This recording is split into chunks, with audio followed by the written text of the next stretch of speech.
അവരൊക്കെ അവരുടെ താമസ സ്ഥലങ്ങളിലോട്ടേക്ക് പോവുകയാണ്. അപ്പോൾ നമ്മൾ ചോദിച്ചു, നമ്മൾ അവിടെ 50 രൂപ കൊടുത്തു, ഇവിടെ എന്താണെന്ന് ചോദിച്ചപ്പോൾ പറഞ്ഞാൽ അത് ഗാഡിക്ക് ഇത് ബോഡിക്ക് എന്ന് പറഞ്ഞു. അപ്പോൾ നിങ്ങൾ ഈ ചെടി കണ്ടോ, നമ്മുടെ വാട്ടർ മെലൺ പോലെ ഇല്ലേ, നമ്മൾ ഒരു പീസ്ഫുള്ളായിട്ട് ഇരിക്കാൻ പറ്റിയ. പിന്നെ ബാംഗ്ലൂർ ബസ്സും കൂടി കൂട്ടിയിടിച്ചിട്ട് ആ കുട്ടി ഗുരുതരാവസ്ഥയിലാണെന്ന് അറിയാൻ വേണ്ടി സാധിച്ചു. ഹലോ, ടിപ്സ് ഓഫ് ലൈഫിൻ്റെ പുതിയൊരു വീഡിയോയിലേക്ക് എല്ലാവർക്കും സ്വാഗതം. അപ്പോൾ രാവിലെ എഴുന്നേറ്റിട്ടുണ്ട്. ഇന്ന് നമ്മളൊരു ചെറിയൊരു 1 ഡേ ട്രിപ്പ് പ്ലാൻ ചെയ്തിട്ടുണ്ടായിരുന്നു. അപ്പോൾ അതിനുവേണ്ടി എഴുന്നേറ്റതാണ്. അപ്പോൾ ഞാൻ മോളെയൊക്കെ റെഡിയാക്കുന്ന സമയത്ത് ആച്ചി പോയിട്ട് നമുക്ക് വേണ്ടിയിട്ട് ചായ ഉണ്ടാക്കുന്നുണ്ടായിരുന്നു. കട്ടൻ ചായ ഉണ്ടാക്കി അവൾ അങ്ങനെ കുഞ്ഞു കുഞ്ഞു അടുക്കള പണികളൊക്കെ ചെയ്തു തരും കേട്ടോ. അത് കഴിഞ്ഞ് നമ്മളെല്ലാവരും കൂടെ റെഡിയായി. ഹസ്ബൻഡിനെ രാവിലെ ഉറക്കത്തിൽ വിളിച്ച് എഴുന്നേൽപ്പിച്ചിരുത്തിയത് കാരണേ ഇത് ആവിയിട്ടുകൊണ്ടിരിക്കുകയാണ്. പാവം അങ്ങനെ നിസ്സഹായ നോട്ടം കണ്ടില്ലേ. അത് കഴിഞ്ഞ് നമ്മൾ റെഡിയായി. അതിനിടയിൽ റെമിസ്ക പോയിട്ട് വണ്ടി ഒന്ന് റെഡിയാക്കി തന്ന് നമുക്ക് ജീപ്പിൽ പോകാനാണ് ഇത്തവണത്തെ നമ്മളെ പ്ലാന്. കാരണം വെച്ചാൽ ഇങ്ങനെ എല്ലാവർക്കും നല്ല സൗകര്യത്തിൽ ഇരുന്നിട്ട് പോകാനാണെങ്കിലും കുറേ ഇങ്ങനെ കാഴ്ചകളൊക്കെ കണ്ട് യാത്ര ചെയ്യാൻ എനിക്ക് തോന്നുന്നു കുറച്ച് ഓപ്പൺ ആയിട്ടുള്ള വണ്ടിയായിരിക്കുമല്ലോ രസം. അപ്പോൾ ഇത് പഴയ ജീപ്പായത് കാരണം ഇതിനകത്ത് മ്യൂസിക് സിസ്റ്റം ഒന്നുമില്ല. അപ്പോൾ നമ്മൾ അതിന് വേണ്ടിയിട്ട് സ്പീക്കർ എടുത്തിട്ട് വണ്ടിയിൽ വെച്ചിട്ടുണ്ടായിരുന്നു. അപ്പോൾ നമ്മൾ രാവിലെ വീട്ടിൽ നിന്ന് ഇറങ്ങി, രാവിലത്തെ കാലത്തേന് ഇറങ്ങിയിട്ടുണ്ടായിരുന്നു. നേരെ പോയത് മഹസിയുടെ വീട്ടിലോട്ടേക്കാണ്. കാരണം മഹസിയും ഫാമിലിയും കൂടെ വരുന്നുണ്ട്.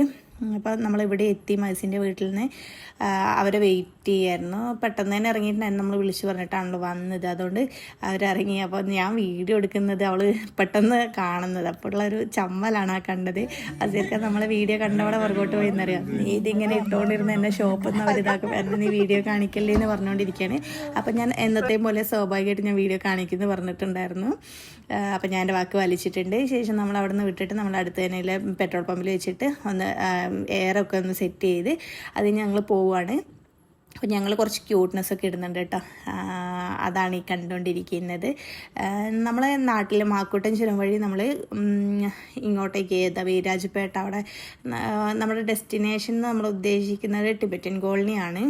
നമ്മൾ 10ാം ക്ലാസ് പഠിക്കുന്ന സമയത്ത് പണ്ടേ നമ്മുടെ ക്ലാസ്സിൽ നിന്ന് നമ്മളെ മാത്രമായിട്ട് നമ്മൾ സാറ് കൊണ്ടുപോയിട്ടുണ്ടായിരുന്നു. മീൻസ് നമ്മൾ ആ 10ാം ക്ലാസ്സിലെ നമ്മൾ നോർമലി സ്കൂളിൽ നിന്നൊക്കെ ടൂർ പോകുന്ന സമയത്ത് എല്ലാ ക്ലാസ്സുകാരും കൂടെ ഒന്നിച്ചിട്ടൊരു ട്രിപ്പല്ലേ, അങ്ങനെയായിരുന്നില്ല. ഞങ്ങളുടെ ക്ലാസ്സിനെ മാത്രമായിട്ട് കൊണ്ടുപോയൊരു സ്ഥലമായിരുന്നു അത്.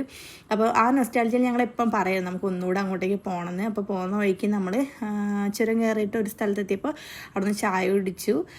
ചായയും പരിപ്പൊടിയൊക്കെ കഴിച്ചിട്ടുണ്ടായിരുന്നു. എല്ലാ വെക്കേഷനിലും നമ്മൾ കുഞ്ഞുങ്ങളെയും കൊണ്ട് ഇങ്ങനെ ഇങ്ങോട്ടെങ്കിലും യാത്ര പോകാറുണ്ട്. അങ്ങനെ ഇത്തവണ നമ്മൾ ഇച്ചിരി ലേറ്റായി. അപ്പോൾ നമ്മളവിടെ നിന്ന് ഇങ്ങനെ ചുരം കയറിക്കൊണ്ടിരിക്കുകയാണ്. KSRTC ഒന്ന് ഓവർടേക്ക് ചെയ്യാൻ വേണ്ടി രമേഷ്കൊക്കെ പെടാപ്പാട് വിടുന്നുണ്ടായിരുന്നു. ഒരുപാട് തവണ ശ്രമിച്ചിട്ടാണ് അവരൊന്ന് സൈഡ് ഒതുക്കി തന്നിട്ട് നമുക്കൊന്ന് കയറി പോകാൻ വേണ്ടി പറ്റിയിട്ടുണ്ടായിരുന്നത്. അപ്പോൾ ഇവിടെ ഈ രാവിലെ ടൈമിലേ നമുക്ക് ഈ ചുറ്റും ചെറിയൊരു മഴയൊക്കെ തലേന്നുണ്ടായിരുന്നു. അത് കാരണം ഒരു നല്ലൊരു പച്ചപ്പ്, പിന്നെ ഉദിച്ചു വരുന്ന സൂര്യൻ, അങ്ങനെയുള്ള കാഴ്ചകളൊക്കെ ഭയങ്കര ഭംഗിയായിരുന്നു കേട്ടോ. നമ്മൾ കാറിൽ പോകുന്ന സമയത്ത് ഇങ്ങനെ ഗ്ലാസ് താത്തിയിട്ട് പോവുകയാണെങ്കിൽ ഓക്കെ, അല്ലെങ്കിൽ നമ്മളിങ്ങനെ അടച്ചിട്ട് പോകുമ്പോൾ ഇതൊന്നും നമുക്ക് സത്യം പറഞ്ഞാൽ ആസ്വദിക്കാൻ പറ്റില്ല. നമ്മൾ വിചാരിച്ചിട്ടുണ്ടായിരുന്നില്ല ഇങ്ങനെ ഓപ്പണായിട്ട് പോകുന്ന സമയത്ത് ഇത്രയും നല്ല ഒരു ട്രിപ്പ് കിട്ടുമെന്നുള്ളത്. അതിന് നമ്മൾ ഇതേ കൂർഗ് ഗേറ്റിലാണ് എത്തിയിട്ടുള്ളത്. കൂർഗ് ഗേറ്റ് എന്ന് പറഞ്ഞാൽ നമ്മുടെ നാട്ടിലുള്ള അർഷാദ് ഹോട്ടലാണ്. അപ്പം അവിടെ അർഷാദ് കണ്ട് സംസാരിച്ച് നമുക്ക് വേണ്ടിയിട്ട് അവിടെ സെറ്റ് ചെയ്ത് തന്നിട്ടുണ്ട്. 2 ടേബിളൊക്കെ ഒന്നിച്ചിട്ട് തന്നു. നമ്മളെല്ലാവരും കൂടി ഭക്ഷണത്തിന് വേണ്ടി വെയിറ്റ് ചെയ്യാണ്. വസീർ ഖാൻ ഈ ചമ്മൽ എന്നിട്ട് നേരത്തെ ഞാൻ പറഞ്ഞതുപോലെ തന്നെ ഞാൻ വീഡിയോ കാണിക്കുന്നുള്ള ചമ്മൽ. അപ്പം ഞാൻ പറഞ്ഞു മൈസി ഇങ്ങനെ പറയുന്നുണ്ട്, മര്യാദയ്ക്ക് ഇരുന്ന വീഡിയോയിൽ മര്യാദക്ക് കാണാൻ, ഇല്ലെങ്കിൽ അങ്ങനത്തെ കോലം കണ്ടിരുന്നു. പിന്നെ ഇത്ര നേരം ഞാനും റമീസ്കയും അടുത്തില്ലായിരുന്നു, നിങ്ങളിങ്ങനെ വിഷമിച്ചിരിക്കുകയായിരുന്നു ഗൈസ്. അപ്പോൾ റമീസ്ഖാനൊന്ന് അടുത്തിരിക്കുന്നു, റമീസ്ക്കൊക്കെ തലവേദന എടുക്കുന്നു എന്നൊക്കെ പറയുന്നുണ്ടായിരുന്നു. അത് കഴിഞ്ഞ് നമ്മുടെ കുശലാന്വേഷണങ്ങൾ, കാരണം ഞാനും മഹസിയും കുറേ ദിവസത്തിന് ശേഷം ഒന്ന് കാണുകയാണേ. അപ്പോൾ നമുക്കിങ്ങനെ കഥകൾ പറയാനുണ്ടാവുമല്ലോ. നമ്മൾ എന്താ പറയുക, നമ്മളിങ്ങനെ എപ്പോഴും കണ്ട് എപ്പോഴും സംസാരിച്ചുകൊണ്ടിരുന്ന ആൾക്കാരാണ്. അപ്പോൾ ഇപ്പം കുറേ നാളായിട്ട് നമുക്ക് കാണുന്നതിൻ്റെ ഒരു ഇത് കുറഞ്ഞിട്ടുണ്ട്. അപ്പോൾ അപ്പോഴേ നമുക്ക് ഭക്ഷണം വന്ന് ഞാൻ നെയ് റോസ്റ്റായിരുന്നു കഴിച്ചിട്ടുണ്ടായിരുന്നു, കുട്ടികൾ പൊറോട്ട കഴിച്ചു. അങ്ങനെ നല്ല ഫുഡായിരുന്നു. അത് കഴിഞ്ഞ് നമ്മൾ അവിടെ നിന്ന് നേരെ വിട്ടു. നമ്മൾ ടിബറ്റൻ കോളനിയിലോട്ട് ഇതേ കടന്നിട്ടുണ്ട്. കണ്ടില്ല, അവിടെയുള്ള ആൾക്കാരെ കണ്ടില്ല, അവരുടെ വസ്ത്രധാരണം കണ്ടില്ലേ. എനിക്ക് തോന്നുന്നു ഇത് എല്ലാവർക്കും അറിയാം. ടിബറ്റൻ കോളനി എന്ന് പറഞ്ഞാൽ ചിലപ്പോൾ മനസ്സിലാവണമെന്നില്ല. ഗോൾഡൻ ടെമ്പിൾ എന്ന് പറഞ്ഞു കഴിഞ്ഞാലായിരിക്കും മനസ്സിലാവുക. അപ്പം അവർ ടിബറ്റിൽ നിന്ന് വന്ന ആൾക്കാരാണെന്ന് എനിക്ക് പണ്ട് എൻ്റെ സന്തോഷ് സാറ് പറഞ്ഞതെന്ന് ഓർമ്മയുണ്ട് കേട്ടോ. അപ്പം ഇതാണ് ഈ കാണുന്ന, അങ്ങ് ദൂരെ കണ്ടില്ലേ ഒരു വലിയ റിങ് പോലെ മേലിൽ, അത് അവർ അമ്പലത്തിൻ്റെ മേലെ വശം കേട്ടോ. അപ്പം ഇവിടെയുള്ള ആൾക്കാർ ഈ ഒരു വസ്ത്രധാരണമാണ് ഇവർ നിങ്ങൾ മുമ്പ് ചെറുതിൽ കണ്ടിട്ടുണ്ടാവും. എവിടെ അറിയോ, നമ്മുടെ മോഹൻലാലിൻ്റെ സിനിമേൻ്റെ അകത്ത് ഒരു കുഞ്ഞുണ്ടല്ലോ, അക്കുസേട്ടാന്ന് വിളിക്കുന്നത്, അവരാണ് ഇവർ. അപ്പോൾ ഇതാണ് അമ്പലം. ഇത് മൊത്തം ഗോൾഡിലാണ് പണിതേക്കുന്നത് എന്നൊക്കെയാണ് ഞാൻ വിശ്വസിക്കുന്നത്. സത്യമാണെന്ന് എനിക്കറിയില്ല. ഗോൾഡൻ ടെമ്പിൾ എന്ന് അതായിരിക്കുമല്ലോ പേര്. അപ്പം നമ്മളിങ്ങോട്ടേക്ക് എത്തി. ഈ വരുന്ന സമയത്ത് നമ്മൾ രാവിലെ തന്നെ എത്തിയിട്ടുണ്ടായിരുന്നു. അപ്പോൾ അവിടെ വലിയ തിരക്കൊന്നും ഉണ്ടായിരുന്നില്ല. പക്ഷെ നമ്മൾ പോകുന്ന സമയത്ത് അവിടെ പ്രാർത്ഥന നടക്കുകയായിരുന്നു. അപ്പോൾ ഇവിടെ ഈ ഫസ്റ്റ് കാണുന്ന ഏരിയയിൽ എന്തോ ഒരു സൗണ്ട് കേട്ടിട്ട് എല്ലാവരും അങ്ങോട്ടേക്ക് പോയി നോക്കുന്നൊക്കെ ഉണ്ടായിരുന്നു. ഞാൻ പറഞ്ഞില്ല, നമ്മൾ അവരുടെ പ്രാർത്ഥന കഴിഞ്ഞ സമയത്താണ് അവിടെ എത്തുന്നത്. അപ്പോൾ അവരതൊക്കെ കഴിഞ്ഞിട്ട് നമ്മൾ ഈ ദർസിലൊക്കെ കാണൂലേ, രാവിലെ ഒരു ടൈം പ്രാർത്ഥന, ഉച്ചയ്ക്ക്, വൈകുന്നേരം, അങ്ങനെ എന്തോ ഇതാണെന്ന് തോന്നുന്നവർക്ക് അത് കഴിഞ്ഞിട്ട് അവിടെയുള്ള കുഞ്ഞുങ്ങളൊക്കെയാണ് കൂടുതലും ഇതിനകത്ത് കാണുന്നത്. അവരൊക്കെ അവരുടെ താമസ സ്ഥലങ്ങളിലോട്ടേക്ക് പോവുകയാണ്. നല്ല ഭംഗിയാണ് അവരെ കാണാൻ കേട്ടോ. എല്ലാവരും അവരൊക്കെ ഹെയർ സ്റ്റൈല് അതുപോലെ വസ്ത്രധാരണം ശ്രദ്ധിച്ചോ, എല്ലാവരും ഒരുപോലെ ഇരിക്കുന്നുണ്ട്. പിന്നെ ടിബറ്റുകാരായതുകൊണ്ടാവണം അവരുടെ ഫേസ് കട്ടും എല്ലാവരും ഏകദേശം ഒരുപോലെ തന്നെയാണ്. ചെരുപ്പ് അയച്ചു വെച്ചിട്ടാണ് നമുക്ക് അമ്പലത്തിനുള്ളിലോട്ടേക്ക് കയറാൻ വേണ്ടി. അപ്പം നമ്മൾ 20 രൂപ കൊടുത്തു കഴിഞ്ഞാൽ നമ്മുടെ എല്ലാവരുടെയും ചെരുപ്പ് കൂടെ ഒന്നിച്ചിട്ട് ഒരു ബാസ്ക്കറ്റിലിട്ടിട്ട് അവർ സൂക്ഷിക്കും. നമ്മൾ നേരെ ഇനി ആ അമ്പലത്തിൻ്റെ ഉള്ളിലോട്ടേക്ക് ടെമ്പിളിൻ്റെ ഉള്ളിലോട്ടേക്ക് കയറാൻ വേണ്ടി പോവാണ്. നല്ല ഭംഗിയാണ് കേട്ടോ അത് കാണാൻ. അങ്ങനെ വലിയ പ്രതീക്ഷയിലൊന്നും നമ്മൾ അങ്ങോട്ടേക്ക് പോകരുത്. നമ്മൾ ആർട്ടിനൊക്കെ ഇഷ്ടപ്പെടുന്ന ആൾക്കാരാണെങ്കിൽ അവിടെയുള്ള വരകളും കാര്യങ്ങളും അവരുടെ എന്തെങ്കിലും ചരിത്രപരമായ കാര്യങ്ങളായിരിക്കാം അവിടെ ആർട്ടായിട്ട് രൂപപ്പെടുത്തിയിരിക്കുന്നത്. പക്ഷെ നമുക്ക് കാണുമ്പോൾ നല്ലൊരു ചിത്രം നല്ല ഭംഗിയിൽ ഇങ്ങനെ വരച്ച് വെച്ചിട്ട് പല കളറുകളിൽ, ഇവരുടെ പ്രധാനം അതാണ്, പല കളറുകളിലാണിത്. അതുപോലെ മുസ്ലിം സുന്നി വിഭാഗത്തിൽപ്പെട്ട ആൾക്കാർ നമ്മൾ ഈ മക്ബറയിൽ പോയിട്ട് ഇങ്ങനെ ഒരു പച്ച തുണിയൊക്കെ കൊടുക്കുന്ന ഒരു സമ്പ്രദായം ഉണ്ടല്ലോ, അങ്ങനെ എന്തോ ഒരു സമ്പ്രദായം ഇവർക്കും ഉണ്ട്. അവിടെ ഇരിക്കുന്ന ഗോൾഡൻ പ്രതിമകളുണ്ടല്ലോ, അത് അവരുടെ ദൈവങ്ങളായിരിക്കാം. അതിൻ്റെ അടുത്തായിട്ട് ഇതുപോലെ തന്നെ ഒരു വെള്ള തുണി കൊണ്ടുപോയിട്ട് ആൾക്കാർ കൊടുക്കുന്നുണ്ട്. അവരുടെ കൂട്ടത്തിൽപ്പെട്ട ആൾക്കാർക്ക് മാത്രം അങ്ങോട്ടേക്ക് പ്രവേശനമുള്ളൂ, അല്ലാത്തവർ ഈ റിബൺ കിട്ടിയതിൻ്റെ ഇപ്പുറത്ത് നിൽക്കണം. ഇത് അതിൽപ്പെട്ട ഒരാൾ പ്രാർത്ഥിക്കുകയാണ്. ഏകദേശം നമ്മുടെ നിസ്കാരം പോലെ തന്നെ ബന്ധപ്പെട്ടിട്ട് അവർ കുറച്ച് കാര്യങ്ങൾ ചെയ്യുന്നുണ്ടായിരുന്നു. അതിനുശേഷമാണ് നിന്നിട്ട് ഈ പ്രാർത്ഥിക്കുന്നത്. അപ്പോൾ അതിൻ്റെ ഉൾവശം നിങ്ങൾ ശ്രദ്ധിച്ച് നോക്ക്, കാണാൻ തന്നെ ഭയങ്കര ഭംഗിയാണ്. പല കളറുകളിൽ അവരുടെ ദൈവങ്ങളെന്ന് അവർ വിശ്വസിക്കുന്ന ഒരു 3 പ്രതിമകൾ. എനിക്ക് അതിൻ്റെ ഐതിഹ്യമൊന്നും അറിയില്ല കേട്ടോ. അവരെന്താണ് അവരുടെ ആ ഒരു വിശ്വാസത്തിൻ്റെ ഭാഗം എന്താണെന്നൊന്നും അറിയില്ല. അതാണ് ഗോൾഡിൽ നിർമ്മിച്ചിരിക്കുന്നത് എന്ന് പറയുന്നത്. അത് കാണാൻ തന്നെ നല്ല ഭംഗിയുണ്ട്. അതുപോലെ തന്നെ പ്രാവുകൾ കണ്ടോ, അതിൻ്റെ ഉള്ളിലാണ് പ്രാവുകൾ. അവരതിലൂടെ വന്നേന്നും കണ്ടിട്ടില്ല. മുമ്പ് ഞാൻ പോയ സമയത്ത് അവിടെ കുറേ തേനീച്ചകളെ കണ്ടിട്ടുണ്ടായിരുന്നു. ഇത്തവണ പോയപ്പോൾ അതൊന്നും ഉണ്ടായിരുന്നില്ല. അപ്പോൾ അവിടെ ഒരു ഫാമിലിയിൽ നമ്മളിങ്ങനെ കണ്ടു. അവർ ഫോട്ടോ എടുത്തരുമെന്ന് വെച്ചാൽ അങ്ങനെ ഫോട്ടോ ഒക്കെ എടുത്ത് കൊടുത്തിട്ടുണ്ടായിരുന്നു. നല്ലൊരു ക്യൂട്ട് മോനൊക്കെ ഉണ്ട് അവരുടെ കൂടെ, ആ ഓടിക്കളിക്കുന്ന കണ്ടില്ലേ അവർ. അതിനുശേഷം റിമിസ്കാൻ്റെയും ഹസ്ബൻഡിൻ്റെയും വീഡിയോ ഷൂട്ടാണ് ഈ കണ്ടുകൊണ്ടിരിക്കുന്നത്. ഹസ്ബൻഡ് ഇച്ചിരി വാശിയൊക്കെ ആയിരുന്നു അവിടെ പോയ സമയത്ത്. അവളൊന്ന് സോപ്പിടാൻ വേണ്ടി റിമിസ്ക അവളെയും കൊണ്ട് മാറിയിരുന്നിട്ട് അവരുടെ വീഡിയോ ഷൂട്ടാണ് ഈ കണ്ടുകൊണ്ടിരിക്കുന്നത്. നല്ലതാണ്, നല്ല കുട്ടിയാണ്, ഇല്ലെങ്കിൽ ഇത്രയും കുരുത്തക്കേട് വരുന്നില്ല. അപ്പോൾ അതിനുശേഷം നമ്മൾ നല്ല വെയിൽ വന്നിട്ടുണ്ടായിരുന്നു. വെയിൽ വന്നപ്പോൾ നല്ല ചൂടൊക്കെ വന്ന സമയത്ത് ഫസീർക്ക പോയിട്ട് നമുക്ക് വെള്ളമൊക്കെ വാങ്ങി തന്നു. ഇത് കണ്ടോ, ഇവരുടെ ഈ ആ ഒരു ബിൽഡിങ്ങിൻ്റെ ഒക്കെ ഒരു സ്ട്രക്ചർ, അവരുടെ ആ വിൻഡോ ഒക്കെ കൊടുത്തിരിക്കുന്നത് എല്ലാം ഒരു എന്താ പറയുക, ഒരു ചൈനീസ് ടച്ച്, അങ്ങനെ ആ ഒരു രീതിക്കാണ് ഇതൊക്കെ ചെയ്തേക്കുന്നത്. അപ്പം നിങ്ങൾ ഇതുവരെ പോയിട്ട് ഇതൊന്നും കാണാത്ത ആൾക്കാരാണെങ്കിൽ എന്തായാലും ഒന്ന് കാണുക. പിന്നെ നമ്മൾ അവിടുന്ന് കുറച്ച് ഫോട്ടോസും വീഡിയോസും ഒക്കെ എടുത്തിട്ടുണ്ടായിരുന്നു. അപ്പം നമ്മൾ അവിടുന്ന് ഇറങ്ങാൻ നേരത്താണ് വീണ്ടും അവരുടെ പ്രാർത്ഥന തുടങ്ങി. ഇതുപോലെ ഇരുന്നിട്ടാണ് അവർ പ്രാർത്ഥന ഉള്ളത്. എനിക്ക് അത് നിങ്ങളെയും കൂടെ ഒന്ന് കാണിക്കണം എന്ന് ആഗ്രഹം ഉണ്ടായിരുന്നു. അപ്പോൾ നമ്മളിങ്ങനെ പറയുന്നുണ്ടായിരുന്നു പോയപ്പോൾ, ആ സമയത്ത് എത്തുകയാണെങ്കിൽ അതും കൂടെ നമുക്ക് കാണാമായിരുന്നു. എന്തോ ഭാഗ്യം കൊണ്ട് നമ്മൾ ഇറങ്ങുമ്പോൾ തന്നെ അത് കാണാൻ വേണ്ടി പറ്റി. അപ്പോൾ അങ്ങ് ദൂരെ 2 പേര് ഇരുന്നിട്ട് മൈക്കിൽ ഇവർക്ക് ഇങ്ങനെ ഓരോന്ന് പറഞ്ഞു കൊടുക്കുന്നു. അവരതിനനുസരിച്ച് ഒന്നിച്ചിട്ട് പ്രാർത്ഥിക്കുന്നു. അങ്ങനെയൊക്കെയായിരുന്നു ഉണ്ടായിരുന്നത്. ശേഷം നമ്മൾ അവിടെ നിന്ന് ഇറങ്ങിയിട്ട് അടുത്ത സ്ഥലത്തോട്ടേക്ക് പോവാണ്. അത് നമ്മുടെ ബക്കറ്റ് ലിസ്റ്റിൽ ഉണ്ടായിരുന്ന സ്ഥലമല്ല. പക്ഷെ അവിടുന്ന് റെമിസ്കയോട് നമുക്ക് ഇവിടെ അടുത്ത് വേറെ എവിടെയെങ്കിലും പോകാൻ പറ്റുമെന്ന് ചോദിച്ചപ്പോൾ റെമിസ്കയാണ് പറഞ്ഞത്, നിങ്ങൾക്ക് അഡ്വഞ്ചർ ഇഷ്ടമാണല്ലേ, ട്രക്കിങ് ഇഷ്ടമാണെങ്കിൽ നമുക്കൊരു ഓഫ് റോഡ് ട്രിപ്പ് പോവാം, ഒരു വ്യൂ പോയിൻ്റ് ഉണ്ടെന്ന് പറഞ്ഞു. അപ്പോൾ നമ്മൾ അങ്ങോട്ടേക്ക് പോവുകയാണ്. ആ പോകുന്ന മുമ്പേ നമുക്കൊരു മലയാളി ഹോട്ടലിൽ നിന്ന് ഫുഡ് കിട്ടി. എനിക്കൊരു ഡൗട്ട് ഉണ്ടായിരുന്നു, നമ്മളെ നാട് വിട്ട് കഴിഞ്ഞാൽ നല്ല ഫുഡ് കിട്ടുമോ എന്നുള്ളത്. പക്ഷേ അവിടുന്ന് നല്ല ഫുഡായിരുന്നു. അങ്ങനെ ഫുഡ് കഴിച്ചിട്ട് നമ്മൾ ഇപ്പോൾ നമ്മുടെ അടുത്ത ഡെസ്റ്റിനേഷൻ ഒരു രക്ഷയില്ല എന്ന് പറഞ്ഞാൽ ഒരു രക്ഷയില്ല. നമുക്ക് ആ ട്രിപ്പിൽ ഏറ്റവും അടിപൊളിയായിട്ട് തോന്നിയതും വീണ്ടും പോകണമെന്നൊന്ന് തോന്നിയ ഒരു സ്ഥലം എന്ന് പറയുന്നത് ഇതാണ്. അപ്പം ഇത് നമ്മൾ അവിടെ നിന്നൊരു 48 കിലോമീറ്ററിനടുത്തുണ്ടായിരുന്നു അങ്ങോട്ടേക്ക് പോകാൻ. നമ്മൾ ഈ ഓഫ് റോഡ് കയറുന്നതിന് മുമ്പേ ഒരു സ്ഥലത്ത് നമ്മൾ 50 രൂപ വണ്ടി അങ്ങോട്ടേക്ക് പോകുന്നതിന് വേണ്ടിയിട്ട് അടച്ചിട്ടുണ്ടായിരുന്നു. അപ്പോൾ നമ്മൾ ജീപ്പ് എടുത്തിട്ട് ഇത് 4x4 ആയതുകൊണ്ട് ഇതെടുത്തിട്ട് തന്നെയാണ് പോകേണ്ടത്. കാറ് കൊണ്ടൊക്കെ പോവുകയാണെന്നുണ്ടെങ്കിൽ അവിടുന്ന് ജീപ്പ് സർവീസ് ഉണ്ടാവും, അതിനകത്തോട്ട് വേണം പോകാൻ. അല്ലാതെ നമുക്ക് കാറ് കൊണ്ട് പോകാൻ പറ്റില്ല. കാരണം വെച്ചാൽ ഒരു ഇന്നോവ ആൾക്കാരുടെ അടുത്ത് വന്നിട്ട് ഒരു വഴിയിലായി പോയിട്ടുണ്ടായിരുന്നു. അപ്പോൾ ഇത് ഇവിടെ എത്തിയപ്പോൾ നമ്മൾ പിന്നെ അവിടെയും പൈസ എടുക്കേണ്ടി വന്നു.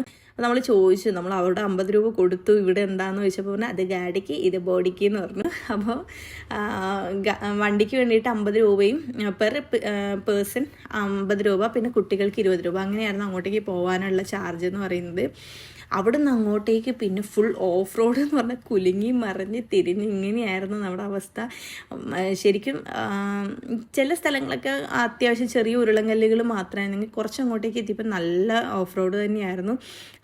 ആ ഒരു ഓഫ് റോഡ് പോകുന്ന സമയത്ത് നമുക്ക് ചുറ്റുമുള്ള കാഴ്ചകൾ ഭയങ്കര ഭംഗിയുള്ളതാണ്. എന്ന് പറഞ്ഞാൽ ഒരു ഭയങ്കര പീസ്ഫുള്ളായിട്ട് അധികം ശബ്ദങ്ങളോ കോലാഹലങ്ങളോ ഒന്നും ഇല്ലാണ്ട് നല്ലൊരു സ്ഥലങ്ങളായിരുന്നു. മക്കൾ നല്ലപോലെ ആസ്വദിക്കുന്നുണ്ടായിരുന്നു യാത്ര. നമുക്ക് ഹസ്ബും ഫിയും ഒക്കെ ഉള്ളതുകൊണ്ട് ചെറിയ കുട്ടികളായതുകൊണ്ട് അവർക്ക് ആ കുലുക്കം ബുദ്ധിമുട്ടാവുമെന്ന് നമ്മൾ വിചാരിച്ചിട്ടുണ്ടായിരുന്നു. പക്ഷെ അതല്ല, ഈ കാണുന്ന സ്ഥലം കണ്ടോ, ആ ഏറ്റവും മേലെ കാണുന്നത് അവിടെയാണ് നമുക്ക് എത്തേണ്ടത്. അപ്പം നമ്മൾ ഇപ്പോൾ എത്ര ദൂരത്താണ് ഉള്ളതെന്നും കൂടി കാണിച്ചിരുന്നത് കണ്ടില്ലേ. നമ്മളിപ്പോൾ ഇത്രയും ദൂരെയാണുള്ളത്. ഇവിടുന്ന് വേണം നമ്മളിനി അവിടെ എത്താൻ വേണ്ടിയിട്ട്. അത് മൊത്തം ഇതുപോലുള്ള ഓഫ് റോഡാണ്. നല്ല എങ്ങനെയാണ് നമ്മളെ യാത്ര എന്നൊന്ന് കാണിക്കാൻ വേണ്ടിയിട്ട് നമ്മൾ പുറത്തുനിന്ന് എടുത്തൊരു വീഡിയോ കേട്ടോ ഇത്. അപ്പോൾ ഇതിനകത്തോടേക്ക് പോകാൻ എന്തായാലും നമ്മുടെ ആ 4x4 ആ ഗിയർ ഉണ്ടല്ലോ, അതും കൂടെ എന്തായാലും ഇട്ടേ പറ്റുള്ളായിരുന്നു.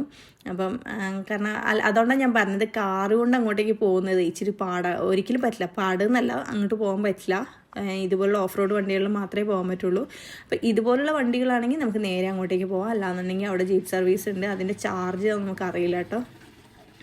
അത് കഴിഞ്ഞ് നമ്മൾ അവിടെ എത്തുന്നവരെ നമുക്ക് ഒരു വ്യൂ പോയിന്റ്, നമ്മുടെ നാട്ടിലൊക്കെ ഉള്ള പോലെ ഒരു വ്യൂ പോയിന്റ് അത്രമാത്രമേ നമ്മൾ എക്സ്പെക്റ്റ് ചെയ്തിട്ടുണ്ടായിരുന്നുള്ളൂ. ഈ കുട്ടിക്കുറുമ്പുകൾ ചിരി എന്താ പറയുക, ഈ കുലുക്കും കൊണ്ടാണ് കേട്ടോ. അവരിങ്ങനെ ഇട്ട് അങ്ങോട്ടും ഇങ്ങോട്ടും ആടിക്കൊണ്ടിരിക്കുമ്പോൾ അവരുടെ സന്തോഷമാണ് ഈ ചിരിയിൽ കൂടെ കാണുന്നത്. അതുവരെ വഴക്കായിരുന്ന ഹസ്ബു വരെ ചിരിക്കാൻ തുടങ്ങിയിട്ടുണ്ടായിരുന്നു. അപ്പം മക്കളും നമ്മളും എല്ലാം ഒരുപോലെ എൻജോയ് ചെയ്തിരുന്നു ഒരു ട്രിപ്പായിരുന്നു ഇത്. കണ്ടോ ആകാശം കണ്ടോ നമ്മളിപ്പോൾ നല്ല ഹൈറ്റിലോട്ടേക്ക് എത്താൻ തുടങ്ങി കേട്ടോ. കാർമേഘമൊക്കെ മൂടിയിട്ടുണ്ട്. അതാണ് നമുക്ക് വരുന്ന എൻട്രൻസ് എന്ന് പറയുന്നത്. അതിന് മാത്രം ഒന്ന് സെക്ഷൻ തിരിച്ച് വെച്ചിട്ടുണ്ട്. ആ ഒരു എൻട്രൻസ് കയറി കഴിഞ്ഞാൽ പിന്നെ ഒരു കുഞ്ഞൊരു ഇറക്കമാണ് വരുന്നത്. ആ ഇറക്കം വന്നു കഴിഞ്ഞാൽ പിന്നെ നമ്മളവിടെ വണ്ടി പാർക്ക് ചെയ്യണം. പിന്നെ അവിടെ വണ്ടി പാർക്ക് ചെയ്തതിന് ശേഷം ഒരു 200-300 മീറ്ററോളം നമുക്ക് പിന്നെ നടന്നിട്ട് വേണം കയറാൻ. പക്ഷെ അത് നമുക്ക് ഭയങ്കര ഓഫ് റോഡ് ട്രിപ്പ് പോലെ ഭയങ്കര പാടുള്ളതൊന്നുമല്ല. അത്യാവശ്യം നടന്ന് കയറാൻ പറ്റുന്ന വഴി തന്നെയാണ്.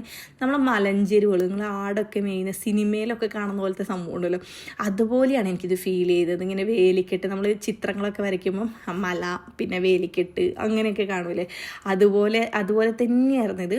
അപ്പോൾ ആ സമയത്ത് ഒരുപാട് ആൾക്കാർ രാവിലെ വന്ന ആൾക്കാരാന്ന് തോന്നുന്നു. അവരത് കഴിഞ്ഞിട്ട് പോകുന്നതാണ് ഇപ്പോൾ കാണുന്നത്. നമ്മൾ പക്ഷേ ഏകദേശം ഒരു 3 മണി ആ സമയത്തൊക്കെയാണ് അവിടെ എത്തുന്നത്. പക്ഷെ നമ്മളെത്തിയ സമയം കറക്റ്റ് സമയമായിരുന്നു കേട്ടോ. കാരണം വെച്ചാൽ നമ്മളവിടെ എത്തുമ്പോഴത്തേന് വെയിൽ കുറഞ്ഞു. പിന്നെ ഒരു ചെറിയ കോട തുടങ്ങിയിട്ടുണ്ടായിരുന്നു. അപ്പോൾ ആലി ഡ്രസ്സൊക്കെ ഒന്ന് ചേഞ്ച് ആക്കിയിട്ടുണ്ട്. കാരണം അവൾ സ്കേർട്ട് ഇട്ടത് കാരണം അവൾക്ക് നടക്കാൻ പാടുണ്ടായിരുന്നു. അപ്പോൾ ആളുടെ ഷൂ ഒക്കെ ഒന്ന് റെമിസ്ക റെഡിയാക്കി കൊടുക്കുകയാണ്. അതുവരെ നമ്മളോട് വാശി പിടിച്ച് കരഞ്ഞുകൊണ്ടിരുന്ന ഹസ്ബു ഇനി ഞാൻ ഒറ്റയ്ക്ക് നടന്നോളാം എന്നൊക്കെ പറഞ്ഞിട്ട് സ്വന്തം നടക്കുകയാണ്. അതിനിടയിൽ വീഴുന്നുണ്ട്. എന്നിരുന്നാലും അത്ര നേരം കയ്യിൽ നിന്നിറങ്ങാത്ത അവൾ അവിടെ എത്തിയപ്പോൾ അവളുടെ എനർജിയൊക്കെ മാറി നല്ലൊരു വൈബ് മൂഡിലോട്ടേക്ക് വന്നിട്ടുണ്ട്. അപ്പോൾ ആകാശം കണ്ടാൽ തന്നെ നിങ്ങൾക്ക് മനസ്സിലാവും നമ്മളിങ്ങനെ ഒരു വ്യൂ പോയിന്റിൽ ഇങ്ങനൊരു കാലാവസ്ഥയിൽ എത്തുമ്പോൾ എന്ത് ഭംഗിയാണെന്നറിയോ. നമുക്ക് സത്യം പറഞ്ഞാൽ നമ്മൾ മക്കളെയും കൊണ്ട് പോകുമ്പോൾ നമ്മൾ അവരെ ഇങ്ങനെ കെയർ ചെയ്യണം. കാരണം ഹൈറ്റിലാണ്, കുട്ടികൾ പെട്ടെന്ന് ഓടിപ്പോയാൽ അവർക്ക് എന്തെങ്കിലും പറ്റുമോ, ഇതുപോലെ പാറക്കല്ലുകളാണ്. അതുകൊണ്ട് നമ്മൾ കുട്ടികളെ കെയർ ചെയ്തുകൊണ്ടിരിക്കണം. ഈ സിംഗിളായിട്ട് പോകുന്നവർക്ക് നന്നായിട്ട് എൻജോയ് ചെയ്തിട്ട് നമ്മൾ തന്നെ എൻജോയ് ചെയ്തിട്ടുണ്ടായിരുന്നു നല്ലപോലെ. പക്ഷേ സിംഗിളായി പോകുന്നവർക്ക് ഒന്നുകൂടി ഒന്ന് എൻജോയ് ചെയ്യാൻ വേണ്ടി പറ്റും. പിന്നെ ഇവിടെ നമ്മൾ ഹൈറ്റിലെത്തിക്കഴിഞ്ഞാൽ വീണ്ടും അവിടെ ഒരു സെറ്റിങ്സ്, കാരണം വെച്ചാൽ ആ ഹൈറ്റിൽ നിന്നും കുറച്ചുകൂടെ ഹൈറ്റിൽ കയറി ഇരുന്നിട്ട് നമുക്ക് അവിടുത്തെ വ്യൂ കാണാം. അവിടെ കയറുമ്പോൾ തന്നെ നല്ല തണുപ്പുള്ള കാറ്റിങ്ങനെ അടിക്കുന്നുണ്ട്. നമ്മൾ പോയപാടെ ചെറിയ ഒരു കാറ്റൊക്കെ ഉണ്ടായിരുന്നുള്ളൂ. അവിടെ ഒരുപാട് ആൾക്കാർ ഫോട്ടോസും വീഡിയോസൊക്കെ എടുക്കുന്നുണ്ട്, ഒരുപാട് ആൾക്കാർ വരുന്നു. ഭയങ്കര തിക്കും തിരക്കുമുള്ള ഏരിയയിൽ എനിക്ക് തോന്നുന്നു അധികം ആൾക്കാർക്ക് അറിയില്ലെന്ന് തോന്നുന്നു ഇങ്ങനൊരു സ്ഥലം. പിന്നെ അതുപോലെ തന്നെ അവിടെ ഇങ്ങനെ വേസ്റ്റോ കാര്യങ്ങളോ ഒന്നും ആരും ഇട്ടിട്ടില്ല. അതുകൊണ്ട് തന്നെ നമ്മൾ പോകുന്നവർക്കും ഒരു ശ്രദ്ധയുണ്ടാവും, വേസ്റ്റൊന്നും അവിടെ ഇടാൻ തോന്നില്ല.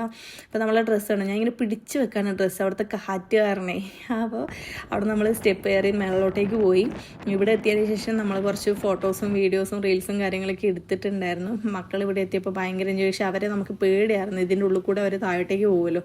അപ്പോൾ അവരിങ്ങനെ ശ്രദ്ധിച്ചുകൊണ്ടിരിക്കുകയായിരുന്നു, നമുക്ക് കണ്ണേറ്റാണ്ട് അവരെ നോക്കിക്കൊണ്ടിരിക്കണമായിരുന്നു. പക്ഷേ ആ ഒരു ക്ലൈമറ്റ് എന്താ പറയുക, നമ്മൾ അവരെ നോക്കുന്നത് ഒഴിച്ച് കഴിഞ്ഞാൽ നമ്മൾ ഒരു പീസ്ഫുള്ളായിട്ട് ഇരിക്കാൻ പറ്റിയ സ്ഥലമാണ്. ഇതുവരെ ഇങ്ങനെ കുറച്ചധികം സ്റ്റെപ്പ് ഇറങ്ങിയിട്ട് അവിടെ പോയിട്ട് അവിടെ ഒരു വ്യൂ പോയിന്റ് ഉണ്ട്. നമ്മൾ അങ്ങോട്ടേക്ക് ഇറങ്ങിയില്ല, കാരണം ഹൈറ്റിലാണല്ലോ കാണാൻ ഭംഗിയുണ്ടാവുക. അപ്പോഴത്തേനും ഇതേ കോട വന്നിട്ട് നിങ്ങൾ ഈ മലഞ്ചെരുവ് ശ്രദ്ധിച്ച് നോക്കിയേ, എന്ത് ഭംഗിയാലേ കാണാൻ. നമ്മൾ ശരിക്കും ചിത്രങ്ങൾ കാണുന്ന പോലെ. അതിനിടയിൽ ഫസീർ ഖാൻ്റെയൊക്കെ വീഡിയോ എടുത്തു കൊടുക്കാമെന്ന് ഞാൻ പറഞ്ഞിട്ട് അവർ പോയപ്പോൾ ഇവിടെ കുറേ ഫോട്ടോഗ്രാഫേഴ്സും വീഡിയോഗ്രാഫേഴ്സൊക്കെ വന്നിട്ടുണ്ട്. അവരിങ്ങനെ ഷൂട്ട് ചെയ്യാണ്. അപ്പോൾ ഈ ഡ്രസ്സൊക്കെ പോകുന്ന കണ്ടില്ലേ, ആ കാറ്റിൻ്റെ ഇത് മനസ്സിലാവണമെങ്കിൽ നിങ്ങൾക്ക് നമ്മളെ ഡ്രസ്സിങ് ഒന്ന് ശ്രദ്ധിച്ചാൽ മതി. അതിനുശേഷം നമ്മളെല്ലാവരും കൂടെ കൂടിയിരുന്നിട്ട് ഒരു വീഡിയോ ഒക്കെ എടുത്തിട്ടുണ്ടായിരുന്നു. ആ വീഡിയോ ഒക്കെ ഉറപ്പായിട്ട് നമ്മൾ ഇൻസ്റ്റാഗ്രാമിൽ ഇടാം. അപ്പോൾ അവിടുന്ന് റമീസ്ക്ക് ഇങ്ങനെ പറയായിരുന്നു, പിന്നെ ഇനി ഇവരെ കൂട്ടാണ്ട് വരണം എന്ന് പറഞ്ഞപ്പോൾ ആര്യ പറയുകയാണ്, അങ്ങനെയാണെങ്കിൽ നമ്മളിനി വലുതാകുമ്പോൾ നിങ്ങളെ കൂട്ടാണ്ട് വരും എന്നൊക്കെ പറയുന്നുണ്ടായിരുന്നു. അങ്ങനെ അവിടുത്തെ അത്യാവശ്യം നല്ല തണുപ്പ് തുടങ്ങി ഒരു 6 മണി സമയമൊക്കെ ആയപ്പോൾ നമ്മളിവിടെ 6:30 ഗേറ്റ് അടക്കുമെന്ന് പറഞ്ഞിട്ടുണ്ടായിരുന്നു. അപ്പോൾ 6 മണി 6:15 ആയപ്പോൾ നമ്മൾ അവിടെ നിന്ന് പതിയെ ഇറങ്ങി. അപ്പോഴത്തേനും നല്ല തണുപ്പ് തുടങ്ങിയിട്ടുണ്ട്. ആ മലഞ്ചെരുവിലൊക്കെ ഒരുപാട് പശുക്കളും എരുമകളൊക്കെ ഇങ്ങനെ മേയുന്നുണ്ട്. അവരാരെയും കൊണ്ടുപോകുമെന്നും അറിയില്ല, കാരണം അവരുടെ കഴുത്തിൽ കയറോ അങ്ങനെയൊന്നും ഇല്ല. അവർ ആ സമയത്ത് പോകുന്നൊന്നും കണ്ടിട്ടില്ല. ശേഷം നമ്മൾ അവിടെ നിന്ന് ഇറങ്ങിയിട്ട് വരാൻ വലിയ മൂടൊന്നും ഇല്ലായിരുന്നു കേട്ടോ, കാരണം അത്രയും നല്ലൊരു സ്ഥലം എന്ന് പറഞ്ഞാൽ അത്രയും അടിപൊളി സ്ഥലമാണ്. നമ്മൾ ഇറങ്ങുമ്പോഴത്തേനും നല്ല ഇരുട്ടായി, പെട്ടെന്ന് തന്നെ ഇരുട്ടായി. കാരണം എനിക്ക് തോന്നുന്നു അവിടെ ആ ഹൈറ്റിലായതുകൊണ്ടാവും. കുറേ മിന്നാമിനികൾ ഉണ്ടായിരുന്നു കേട്ടോ. എന്ത് ഭംഗിയാണെന്നറിയാം, മരങ്ങളിലെല്ലാം ഇങ്ങനെ നമ്മൾ ക്രിസ്മസ് ട്രീനകത്ത് ലൈറ്റ് വെക്കുന്ന പോലെ ഒരുപാട് മിന്നാമിനികളൊക്കെ ആയിട്ട് അടിപൊളിയായിരുന്നു വരുന്ന സമയത്ത് ആ കാഴ്ചകൾ. അതുപോലെ നമ്മുടെ എരിഞ്ഞിപ്പൂ പൂത്ത മണം ഉണ്ടായിരുന്നു. അങ്ങനെ അടിപൊളി എന്ന് പറഞ്ഞാൽ അടിപൊളി യാത്രയായിരുന്നു. ഞാൻ നേരത്തെ പറഞ്ഞതിൽ വിട്ടുപോയൊരു കാര്യമുണ്ട് കേട്ടോ. ഞാൻ പറഞ്ഞില്ല അവിടെ വേസ്റ്റ് ഒന്നും ഇല്ലാന്ന്. അതിന് കാരണം എന്താണെന്ന് വെച്ചാൽ നമുക്ക് അവിടെ ഫുഡൊന്നും അലൗഡ് അല്ല. നമ്മൾ എന്തെങ്കിലും കൊണ്ടുപോകുന്നുണ്ടോ എന്നൊക്കെ അവർ ചെക്ക് ചെയ്യും. അതുപോലെ നമ്മൾ വാട്ടർ ബോട്ടിലൊക്കെ ഉണ്ടെന്നുണ്ടെങ്കിൽ അതിന് നമ്മളൊരു പൈസ ഡെപ്പോസിറ്റ് ചെയ്യണം. തിരിച്ചു വരുന്ന സമയത്ത് ആ ബോട്ടിൽസ് കാണിക്കുവാണെങ്കിൽ അവർ ആ പൈസ റിട്ടേൺ ചെയ്യും നമുക്ക്. പിന്നെ നമ്മുടെ കുട്ടികളുടെ പാമ്പർ അങ്ങനെയുള്ള കാര്യങ്ങളായിട്ടുള്ള കുറച്ച് വേസ്റ്റുകൾ ഉണ്ടായിരുന്നത് അവിടെ അടുത്തുണ്ടായിരുന്ന ഒരു വാഷ്റൂമിൻ്റെ അടുത്ത് ഒരു വേസ്റ്റിനായിട്ടൊരു കുഴി പോലെ ഉണ്ടായിരുന്നു, അവിടെയായിരുന്നു. അപ്പോൾ നിങ്ങൾ ഈ ചെടി കണ്ടോ, നമ്മുടെ വാട്ടർ മെലൺ പോലെ ഇല്ലേ, അവിടെ ഒത്തിരി ഇതുപോലുള്ള ചെടികൾ ഉണ്ടായിരുന്നു. ഇത് ഭക്ഷ്യയോഗ്യമെല്ലാം തോന്നുന്നു, അങ്ങനെയാണെങ്കിൽ അതവിടെ ബാക്കി കാണില്ലല്ലോ. അപ്പം ഇത് നമ്മുടെ നാട്ടിലൊന്നും കാണാത്തതുകൊണ്ട് ഞാൻ ജസ്റ്റ് ഒന്ന് ഷൂട്ട് ചെയ്തതാണ്. അങ്ങനെ നമ്മൾ തിരിച്ച് നമ്മുടെ നാട്ടിലോട്ടേക്ക് എത്തി. നമ്മൾ വള്ളിത്തോടെ എത്തിയപ്പോൾ ഒരു ആക്സിഡൻറ്റ് കണ്ടിട്ടുണ്ടായിരുന്നു. സ്കൂട്ടിയിൽ വന്ന 2 കുട്ടികളും പിന്നെ ബാംഗ്ലൂർ ബസ്സും കൂടി കൂട്ടിയിടിച്ചിട്ട് ആ കുട്ടി ഗുരുതരാവസ്ഥയിലാണെന്ന് അറിയാൻ വേണ്ടി സാധിച്ചു. എത്രയും പെട്ടെന്ന് സുഖമായിട്ട് വരട്ടെ. അപ്പോൾ നമ്മൾ വീട്ടിലെത്തി, ഇവരിത് യാത്ര പറയാണ്. ഇനി നമ്മളും പുതിയൊരു വീഡിയോയുമായി ഉടനെ വരാം. അതുവരേക്കും ബൈ.